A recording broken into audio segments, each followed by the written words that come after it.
Tito, capítulo 3, do verso 1 ao 3, diz assim o texto sagrado: admoesta-os a que se sujeitem aos principados e potestades, que lhes obedeçam e estejam preparados para toda boa obra, que a ninguém infamem, nem sejam contenciosos, mas modestos, mostrando toda a mansidão para com todos os homens, porque também nós éramos noutro tempo insensatos, desobedientes, extraviados, servindo a várias concupiscências e deleites, vivendo em malícia e inveja, odiosos, odiando-nos uns aos outros.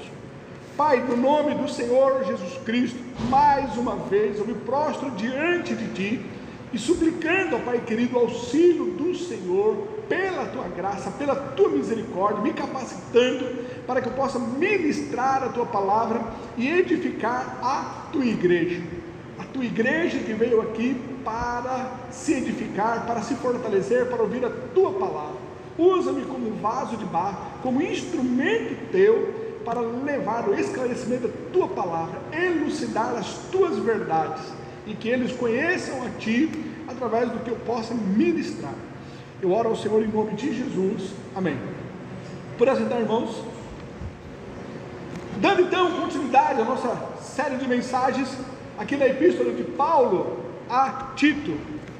Na semana passada nós falamos, nos versos aqui anteriores, do verso 11 até o verso 15 do capítulo 2, e nós aprendemos que a mesma graça que salva, ela nos ajuda a vivermos em Cristo e para Cristo. Nós também aprendemos na semana passada que ainda que a graça ela nos capacita a vivermos em Cristo, somos nós que devemos renunciar à nossa vida pregressa. Somos nós que devemos nos esforçar para viver uma vida santa e mortificando então as obras da carne na nossa vida. Aprendemos também na semana passada que somos salvos para resplandecermos a glória de Cristo. E por fim, também aprendemos que tanto a vinda de Cristo quanto o que nós somos em Cristo deve ser incentivos para nós vivermos em novidade de vida. O fato de Cristo ter nos redimido, ter nos feito um povo seu, e o fato dele ir nos preparar morada, e nós temos a convicção que nós somos filhos dele e iremos para os céus, estamos aqui de passagem, somos peregrinos, forasteiros, estrangeiros aqui. Isso deve surtir em nosso coração um desejo de consagração, de vivermos para servi-lo. Damos então continuidade aqui a partir do capítulo 3, o verso 1. Algo que eu quero lembrar aqui aos irmãos é o propósito de Paulo ter escrito essa carta. Essa carta é uma carta pastoral. Paulo, ele deixou Tito ali na cidade de Creta para que ele estivesse pastoreando ali a igreja. Tito era um jovem pastor. O propósito então de Paulo é estar aqui exortando, admoestando, dando então lições para que Tito, através desse aprendizado de Paulo, através dos seus ensinos, do propósito então dessa carta, ele viesse transmitir a sua congregação. É uma carta direcionada a Paulo, de Paulo a Tito, para que Tito então entendesse o que ele deveria fazer ali na igreja em Creta, como ele deveria estar pastoreando, quais as doutrinas que ele deveria estar ensinando. Esse então é o seu mentor, Paulo, auxiliando a Tito, esse jovem pastor. Pois bem, o verso 3 começa: admoesta-os. Pronto, é isso que Paulo está fazendo, ensinando a Tito. Você admoesta ao rebanho, você admoesta a igreja, você os exorta. Admoesta-os a que se sujeitem aos principados e potestades, que lhes obedeçam. Esse texto aqui, nós vemos que ele tem praticamente a mesma construção que nós encontramos lá em Romanos capítulo 13, verso 1. Existe, na verdade, uma pequena aqui diferença. Em Romanos capítulo 13, o verso 1, Paulo ele diz que as autoridades são constituídas por Deus. E aqui, Paulo lhe diz que os cristãos devem estar preparados para toda a boa obra. Vamos ver Romanos capítulo 13, verso 1, onde Paulo ele diz, comparando então esses dois textos, nós vemos que tem praticamente a mesma construção. Romanos 13, verso 1, toda alma esteja sujeita às potestades superiores, porque não há potestade que não venha de Deus, e as potestades que há foram ordenadas por Deus. E aqui ele diz, admoestos a que se sujeitam aos principados e potestades, que lhes obedeçam. A palavra aqui, admoestos, o sentido é lembrar, trazer à memória. O que Paulo ele está admoestando, exortando a Tito, é para que ele venha inculcar, para que ele venha trazer à memória, para que ele venha infundir essa verdade ali para os cristãos. Olha, admoestam eles, inculque isso na mente deles, faça com que eles se lembrem dessa verdade. A palavra principados significa governantes, dominadores, e potestades vem a ser autoridades.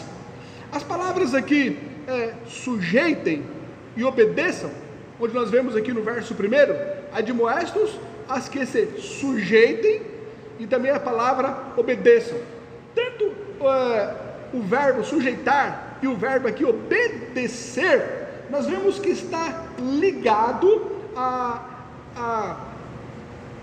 estão ligados aqui a admoestar. Ou seja, o que Paulo ele está mostrando aqui é que Tito ele deveria estar colocando isso na mente deles, fazendo com que eles obedeçam, fazendo com que eles se sujeitam.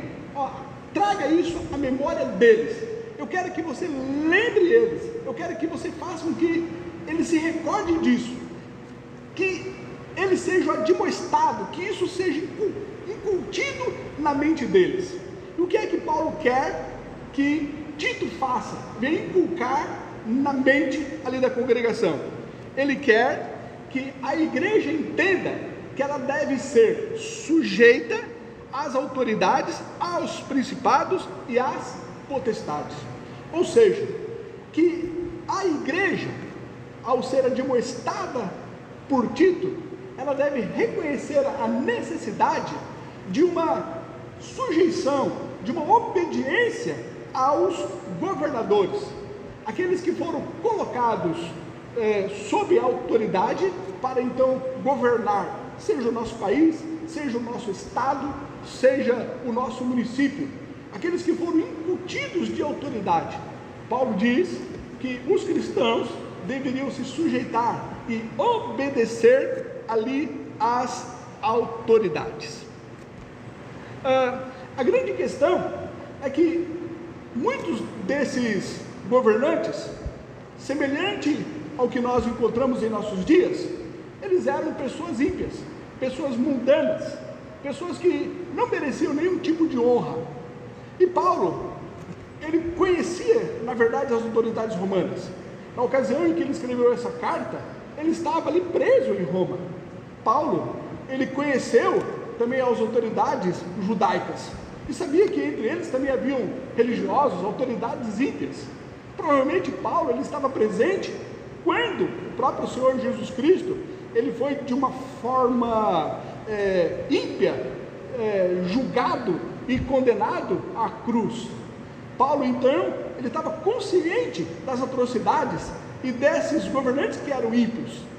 Mas veja bem, não obstante o conhecimento e não obstante Paulo ele entender e saber o quanto os governantes eram corruptos, mesmo assim foi essa ordem dada a Tito: admoesta-os a que se sujeitam aos principados e às potestades, que lhes obedeçam. Independente de quem está ali no governo, não obstante eles serem pessoas ímpias, foi esta a regra, a ordem, a exortação de Paulo para com o jovem Tito, no qual ele deveria estar ensinando a igreja. Continuando aqui o verso 1: e estejam preparados para toda a boa obra. É importante nós percebermos a questão das boas obras, não somente relacionado à nossa sujeição às autoridades, mas entender a questão das boas obras relacionada ao que a Bíblia nos ensina no contexto geral. Veja bem, a prática das boas obras é uma consequência de quem nós somos em Cristo. Nós fomos criados para as boas obras. Todo cristão em si, ele em Cristo, ele sabe que tem que praticar as boas obras. Efésios capítulo 2, o verso 10 diz: porque somos feitura sua, criados em Cristo Jesus para as boas obras, as quais Deus preparou para que andássemos nelas. Nós somos salvos pela graça, mas ao ter sido salvos pela graça, nós vivemos na função de praticar as boas obras. Nós fazemos as boas obras porque em assim fazendo as boas obras, Deus, ele é glorificado através das nossas vidas. Este é uma concepção, é um reconhecimento do Deus no qual nós servimos, no qual nós obedecemos a Ele.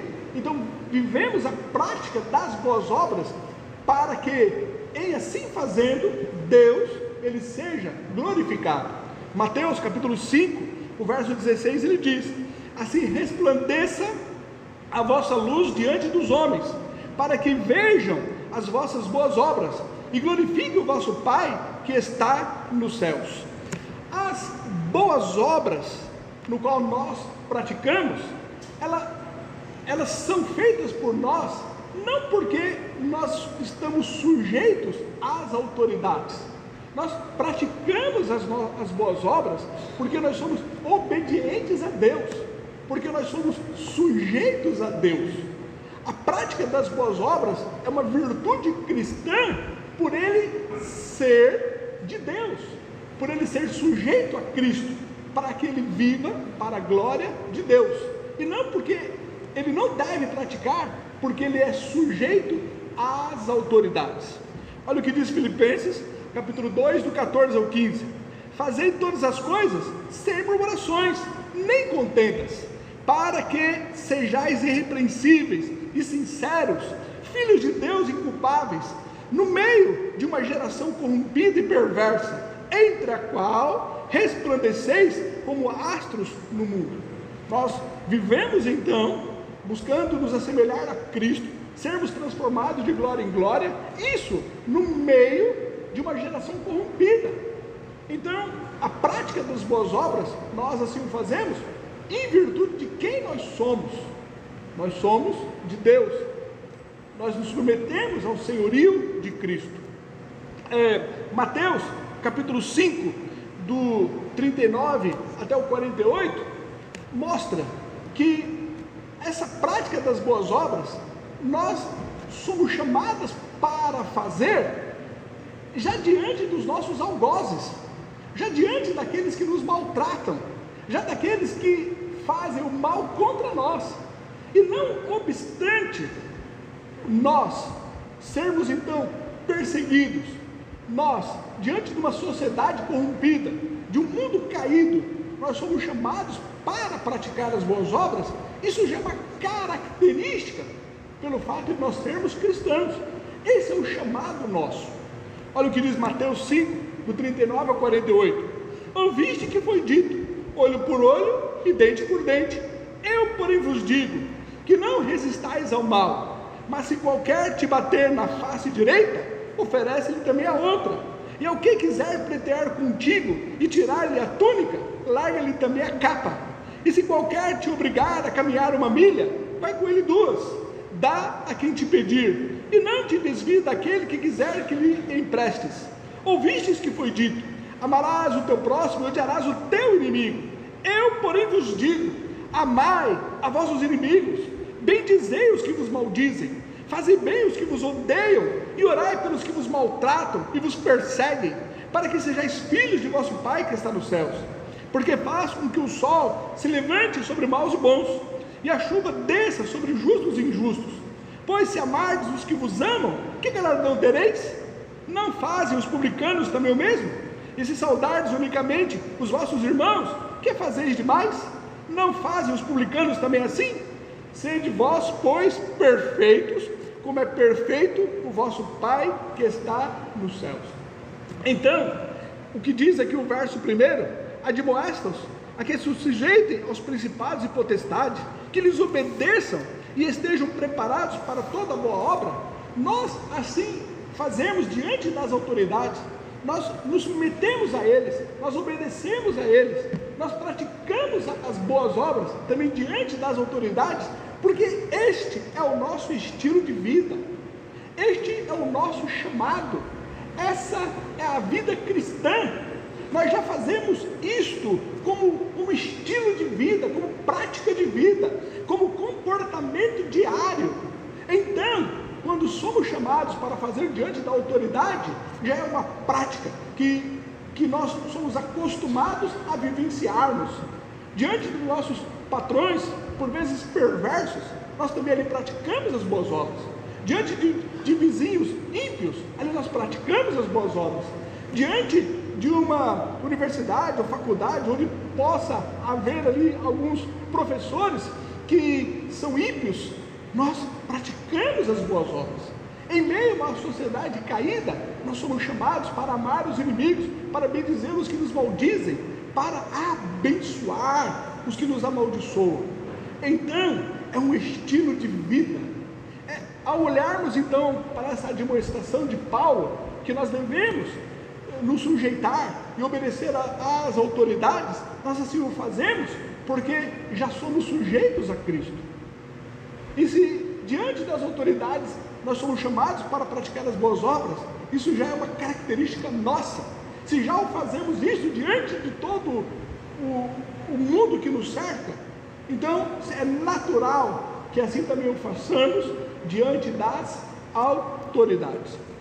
Aqui a partir do verso 12, aliás do verso 2, ele mostra como deve ser então essa sujeição, essa obediência, como deve ser o relacionamento do cristão diante dos principados e potestades, diante das autoridades. Então ele diz no verso 12, no verso 2, que a ninguém infamem.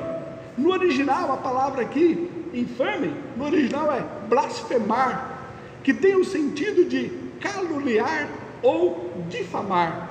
Paulo lhe apresenta aqui qual é a forma no qual nós devemos estar obedecendo e nos sujeitando às autoridades, ou seja, não blasfemando, não difamando, não falando mal contra elas.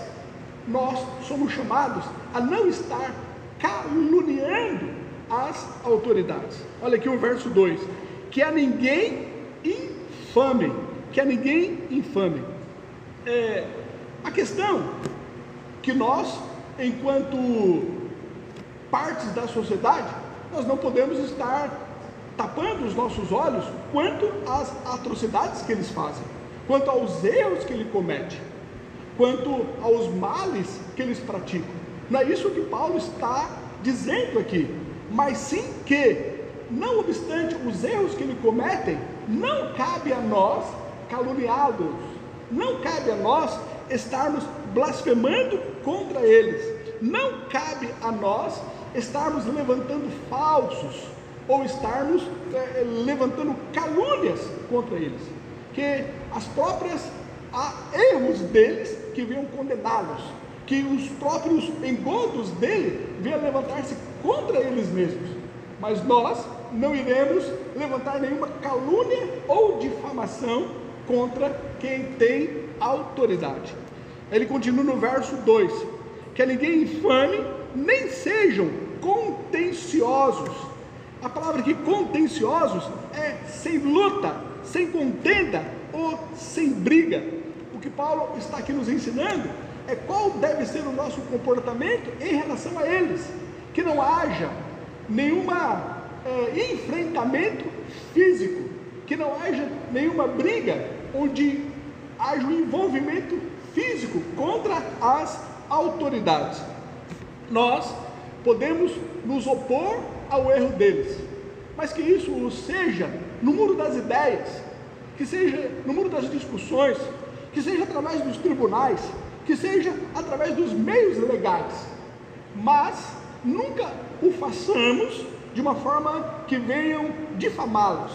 Nós não iremos ter um comportamento igual a eles, nós não iremos deixar a nossa santidade, o nosso comportamento cristão, porque eles assim o são. Nós vamos continuar servindo a Deus, então não caluniando e também não tendo enfrentamento físico, não sejam contenciosos. Agora, Paulo, na segunda parte do verso 2, ele traz então de uma forma positiva qual deve ser o nosso comportamento em relação às autoridades. Negativa, não usar de um embate físico e nem estar blasfemando, caluniando, levantando falsos contra eles, mas pelo contrário, ele diz aqui no verso 2, mas modestos, mostrando toda a mansidão. A palavra modestos aqui é gentil, amável, tolerante, mostrando toda a mansidão, tratando os outros com gentileza, tendo uma tranquilidade em meio às situações difíceis. Veja bem, este é o estilo de vida que todo cristão tem em toda a sociedade. Isso nós já o fazemos no nosso emprego, talvez diante de patrões corruptos que não sejam corretos, diante de qualquer meio que nós estamos, nós devemos ser moderados, nós devemos ter o fruto do Espírito Santo, nós devemos ter um comportamento que exale o bom perfume de Cristo. Se assim nós o fazermos, mostrando que nós somos cristãos, em meio a qualquer ambiente que nós estivermos, assim também deve ser diante dos governantes. 2 Coríntios capítulo 10, o verso 1, Paulo lhe diz: além disso, eu, Paulo, vos rogo pela mansidão e benignidade de Cristo, eu que, na verdade, quando presente entre vós, sou humilde, mas ausente, ousado para convosco. Gálatas capítulo 6, o verso 1, irmãos, se algum homem chegar a ser surpreendido em alguma ofensa, vós que sois espirituais, encaminhai o tal com espírito de mansidão, olhando por ti mesmo, para que não sejais também tentados. Nós somos chamados para vivermos uma vida mansa, modesta, exalando o bom perfume de Cristo.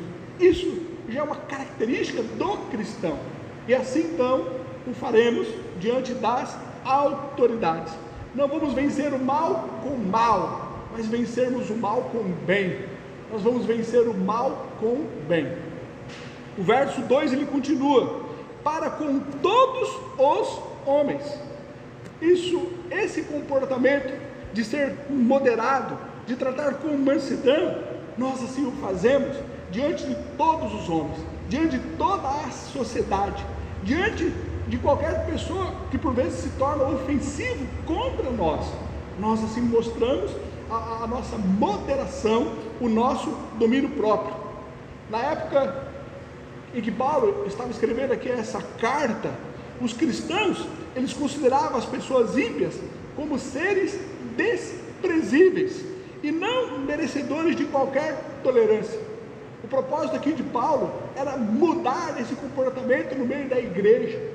O propósito de Paulo aqui é dizer que, não obstante o outro, que você seja moderado, que você seja manso e que você seja modesto, e que você tenha um comportamento que não venha desprezar o outro, mas que você seja, na verdade, o reflexo de Cristo diante de todos os homens, diante de todas as pessoas, inclusive diante dos magistrados, dos principados, diante dos governantes, diante das autoridades. Ele termina aqui o verso 12, aliás, o verso 2: mas modestos, mostrando toda a mansidão para com todos os homens. Para com todos os homens. 1 Pedro capítulo 2, do 18 ao 23, assim nos ensina: vós servos, sujeitai-vos com todo o temor aos senhores, não somente aos bons e humanos, mas também aos maus, porque é coisa agradável que alguém, por causa da consciência para com Deus, sofra agravos, padecendo injustamente. Porque que glória será essa, se, pecando, sois esbofeteados e sofreis? Mas se fazendo bem, sois afligidos e sofreis? Isso é agradável a Deus, porque para isso sois chamados, pois também Cristo padeceu por nós, deixando-nos o exemplo, para que sigais as suas pisadas, o qual não cometeu pecado, nem na sua boca se achou engano, o qual quando injuriavam, não injuriava, e quando padecia, não ameaçava, mas entregava-se àquele que julga justamente. Nada estará impune diante do grande juiz, daquele que julga todas as coisas. Não iremos encobrir os erros das autoridades, mas nós não iremos blasfemar contra eles, nós não iremos ter um embate físico, nós iremos colocar nas mãos de Deus. E o que podemos fazer é nos opor no mundo das ideias, nos parâmetros legais, porque nós, em relação a todo homem, a todo ser humano, nós iremos ser moderados e mansos, exalando o bom perfume de Cristo. Por fim, no verso 3, Paulo lhe diz: porque também nós éramos noutro tempo insensatos. Paulo agora ele faz uma correlação. Olha, você está vendo esse tipo de pessoas no qual você está sendo hostil contra eles? Está vendo essas pessoas no qual você está chamando de ímpios? Está vendo essas pessoas no qual você está destratando a eles? Entenda, no outro tempo nós éramos como eles. No outro tempo nós também praticávamos as mesmas coisas que eles estão praticando.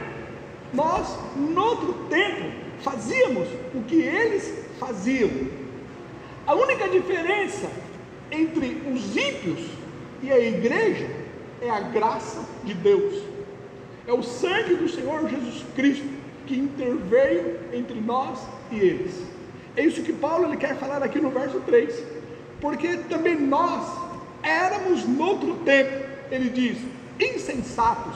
A palavra insensatos aqui é sem entendimento, ignorante, tolo, demonstrando que toda sabedoria humana é vaidade, enquanto o homem não conhece a Deus.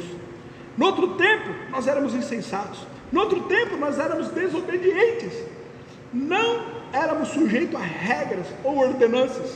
No outro tempo, verso 3, éramos extraviados. A palavra que extraviados é desgarrados. A palavra sugere um guia levando alguém para um falso caminho. No outro tempo, nós estávamos servindo às várias concupiscências e deleites, servir como escravo, estar escravizado aos desejos da carne e seus prazeres. Era isso a nossa característica antes de Cristo. No outro tempo, nós estamos vivendo em malícia e em inveja, é o que ele diz. Vivendo aqui denota que são múltiplos ou diversos males em que a pessoa passa o tempo todo praticando. Essa era a nossa característica antes de sermos alcançados pela graça e pela misericórdia de Deus. Ele continua no verso 3, por último ele fala: nós éramos odiosos, odiando-nos uns aos outros. Odioso aqui é detestável, repugnante. Era essa a característica nossa. Nós, antes da graça, antes da misericórdia de Deus, nós tínhamos esse mesmo comportamento. Romanos capítulo 1, do verso 29 ao 32 diz: estando cheios de toda iniquidade, prostituição, malícia, avareza, maldade, cheios de inveja, homicídio, contenda, engano, malignidade, sendo murmuradores, detratores, aborrecedores de Deus, injuriadores, soberbos, presunçosos, inventores de males, desobedientes aos pais e às mães, nécios, infiéis nos contratos, sem afeição natural, irreconciliáveis, sem misericórdia, os quais, conhecendo a justiça de Deus, que são dignos de morte, os que tais coisas praticam, não somente as fazem, mas também consentem aos que as fazem. Paulo, ao dar aqui no verso 3 essa lista de pecado, essa lista com esse comportamento do que nós éramos sem Cristo, ele não quer dizer que todos nós praticávamos todos esses pecados na mesma intensidade, mas sim que de uma forma embrionária todos nós estamos sujeitos a praticar isso, porque a nossa vida sem Cristo era uma vida onde todo o nosso ser estava em corrupção, em pecado. Éramos chamados inimigos de Deus, estávamos mortos em deleites, em pecado. Nós estávamos realmente separados da graça e benignidade de Deus.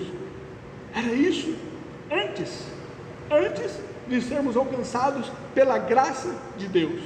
Calvino, ao comentar esse texto, John Calvino, ele diz: portanto, a fim de que os crentes não escarneçam de forma severa e desumana daqueles que são mantidos ainda na ignorância e cegueira, Paulo lembra-lhes que espécie de pessoas haviam sido, querendo dizer, se aqueles sobre quem Deus ainda não derramou a luz da fé devem ser tratados com tanta severidade, tu, igualmente, deverias, pela mesma razão, ser afligido sem misericórdia. Certamente que não gostarias que alguém fosse tão descaridoso para contigo. Portanto, deves agora revelar a mesma moderação para com os outros, porque também nós éramos noutro tempo. O que nós éramos noutro tempo? Nós éramos insensatos, desobedientes, extraviados, servindo a várias concupiscências e deleites, vivendo em malícia e inveja, odiosos, odiando-nos uns aos outros.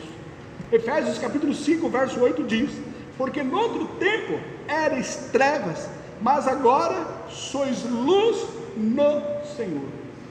Se nós formos conscientes em relação à condição das pessoas que estão lá sem Deus, que nós outrora também éramos como eles, nós deveríamos ser mais misericordiosos para com aqueles que não conhecem a Deus. Nós deveríamos ser mais benevolentes para aqueles que ainda não foram alcançados pela misericórdia de Deus. Nós não deveríamos ser tão injustos ou tão arrogantes ou severos para com eles, visto que outrora éramos como eles. Outrora praticávamos todos os males que na verdade eles praticam.